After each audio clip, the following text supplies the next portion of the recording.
शिरूरमधल्या भाजपच्या उमेदवार स्वाती पाचोनकर यांच्या संदर्भात सध्या त्यांचा प्रचार करण्यावरून राधाकृष्ण विखे पाटील यांच्यावर प्रचंड टीका होतीये। महायुतीकडून राधाकृष्ण विखे पाटलांना घरचा आहेर दिला गेलाय। आधी आरोप करून नंतर त्यांचाच प्रचार करणं टाळलं पाहिजे असा सल्ला संजय शिरसाट यांनी विखे पाटलांना दिला। भ्रष्टाचाराचे आरोप केलेल्या उमेदवाराचा विखेंनी प्रचार केला आणि त्याच्यावरून त्यांच्यावर आता टीका होतीये। शासकीय जमीन लाटल्याचा आरोप स्वाती पाचोनकर यांच्यावर आहे आणि पाचोनकर यांच्याच प्रचारासाठी विखे पाटील आले।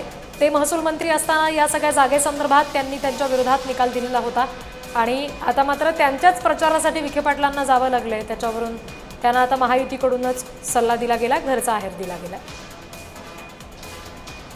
तर हे सगळं राजकारण नेमकं शिरूरमध्ये कसं रंगलंय आपण बघूया। ती खाजगी व्यक्तीनं ती त्याच्यामध्ये बळकवण्याचा प्रयत्न केला आणि तो वाद चालू होता।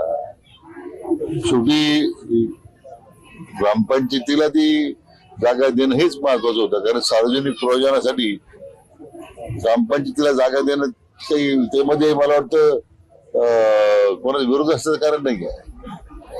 आणि त्यामुळे ते सगळे सर्व कागदपत्र पाहिल्याच्या नंतर ही जागा ग्रामपंचायतीकडे वर्ग करण्यात आलेली आहे। रांजणगावच्या स्वाती पाचोनकर ज्यांनी 72 गुंठे सरकारी जमीन जी जवळजवळ 18 कोटीची होती ती त्यांनी कागदपत्र बदलून स्वतःच्या सासऱ्यांच्या नावावर केली होती। या संदर्भात त्यांच्यावर 13 केसेस झाल्या होत्या आणि त्यात लिपिक आणि जे ग्रामसेवक होते त्यांच्या विरुद्ध अटकेची कारवाई झाली। असं असताना या अगदी वरच्या सर्वोच्च कोर्टात जाऊन त्यांच्या अँटिसिपेटरी बेल आणतात अशी व्यक्ती ज्यांच्या विरुद्ध तेव्हाच्या काळी राधाकृष्ण विखे पाटीलच लढले होते, तेच राधाकृष्ण विखे पाटील आज त्यांच्या प्रचारासाठी झेडपीच्या प्रचारासाठी गेले असतील तर हे किती किती किती वाईट आहे याचा आपल्याला काही अंदाज येतोय का? प्राप्त परिस्थितीमध्ये एक कॉन्स्टिट्यूशनल निर्णय माझ्याकडून झाला हे मान्य करतो मी। आता त्याच्यानंतर ते न्यायालयात प्रक्रिया गेली, आता ते सबज्युडिस मॅटर झालंय, त्यामुळे मी ते जास्त भाष्य करणार नाही। परंतु शेवटी यामध्ये तो प्रश्न आता न्यायालयाच्या कक्षेत असल्यामुळे तो निर्णय आपण मान्य करायचा। या प्रकरणाचा मला डिटेल माहिती नाही, कदाचित विखे पाटलाला माहिती असं असेल का नसेल मला त्याची कल्पना नाही, परंतु एखाद्याला या अशा भ्रष्टाचाराच्या प्रकरणामध्ये अडकल्यानंतर त्याचा प्रचार करणं मला वाटतं हे गैर आहे। ठाकरे गटाच्या उपनेत्या सुषमा अंधारे यांनी सुद्धा या सगळ्या प्रकरणावरून विखे पाटलांवर टीका केली आहे।